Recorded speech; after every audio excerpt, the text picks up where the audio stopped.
Okay, Mongolian spots. Mongolian spots are dark blue, gray on the lower back and usually disappear. We need to go ahead and document that because it could be signs of, somebody might think it's abuse when it's actually not. The Harlequin sign, that's going to be a deep red color all over the upper half of the body. Changing positions usually help. Vernix is cheese-like substance that protects the skin. Premature babies will have a lot. Post-term babies won't have that much. Mila is going to be white pimples on the baby's face. We're going to teach the parents, don't pop those, they'll usually go away. Epstein pearls. We're going to open this baby's mouth and look up on the upper palate, and those are going to be white pearly looking things up there. And while we're in there, we're going to look for a cleft palate and that cleft lip. This baby's good, does not have that. Then we're going to look for the witch's milk. The witch's milk secreted from the neonate. It's pretty normal. It's palpable mass tissue, about 5 mm. And then the umbilical cord, which is AVA, artery, vein, artery, 2 arteries and 1 vein. Arteries carry blood away, 1 vein returns the blood. The Wharton jelly inside that umbilical cord is going to cushion the cord and keeps the 3 cords separate, and it allows for movement and stretching. And then we're going to look for caput suicidum, and that's swelling of the soft tissue of the scalps. It crosses the fontanelles, and cephalohematoma, it protrudes beneath the scalp molding. That allows the fetal head to go through the birthing canal, kind of just shapes the baby's head, make it easier for the birthing process. And then we're going to look at these reflexes. The gag reflex, we're going to stick our finger in the baby's mouth, back of its throat, and it's going to cough. Then we're going to check the sucking reflex while we're in there, see if that baby sucks on our finger. And the moral reflex, if we clap, this baby's going to be startled and he's just going to go in like a shaking mannerism. And then the Babinski, we're going to stroke the side of this baby's big toe, and it should dorsiflex. Dorsiflex this way.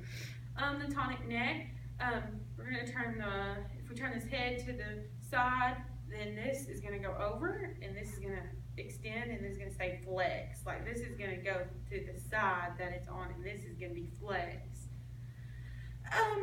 The rooting, we're going to touch the side of this baby's cheek, and it's going to turn its little head that way because it's going to think that's where the milk's going to come from. And then we're going to check for hip clicks. That's audible clicks. We're just going to go like this, and if we hear those, then that means that baby might have hip dysplasia. And then we're going to turn him over and look at his gluteal folds, and they should match. If they do not match, like if one side's off and then the other side, then that's probably going to also indicate hip dysplasia. And then we're going to talk about respiratory distress. This baby might be in distress if it's cyanotic or blue, if its nostrils are flaring, if it has chest retractions. You can usually always see that. That's something you'll notice. And if it's grunting on exhalation, if its heart rate's up and down, if its respiratory rate's up and down. And then we're going to check on their surfactant. Their surfactant coats the villi to help collapse the lungs and prevent respiratory distress. There's 3 shunts. The ductus venosus diverts blood away from the liver, closes when the cord is cut permanently after 1 week. Then the ductus arteriosus diverts blood away from the pulmonary artery into the aorta. It functionally closes about 15 hours permanently in about 3 weeks. Let's talk about some of the methods of heat loss, and this is a good thing too to teach your parents. Some people you just don't think about it when it should be thought about. Evaporation. When this baby first comes out, we're going to dry it off, and we should tell parents to do that too after their bath because they're going to lose a lot of their heat if that baby's not dry. Conduction. We're going to put a blanket down before we set this baby on this cold surface because babies have a hard time regulating their body temperature. Convection. Make sure the warmer is on before we stick that baby in there. Make sure it's good and warm. Radiation. This is a big one, parents, and people just don't think about. If that crib is beside a cold wall, then it's going to radiate over and make that baby cold. Okay. I don't think we talked about the foramen ovale. The foramen ovale is another one of our shunts. It diverts blood away from the right atrium to the left atrium rather than the lungs. Functionally closes in about 2 hours and permanently in 3 months. Let's talk about the mature baby. In the mature baby, the nipples come out from the body, and in the premature it doesn't stick out, like it's more of a flat. Breast milk. Breast milk, we're gonna talk about that with our families and tell them that it's more preferred to have that breast milk because it does have antibodies, and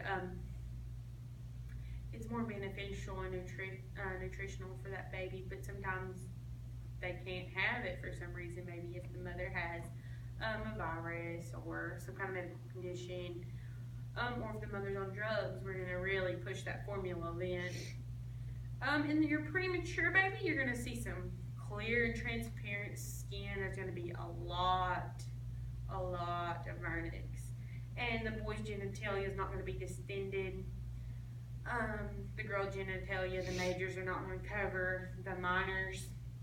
Let's talk about the post-term baby. First-term baby is probably going to be dry and cracked. His skin's going to be dry and cracked. Skin will be thin and loose. The posture of the baby is going to be frog-like. He's going to be like this. And his head and chest measurement, when you take that, should be about the same. And then there's going to be you're going to look at an imaginary line. His eye should line up with his ear. And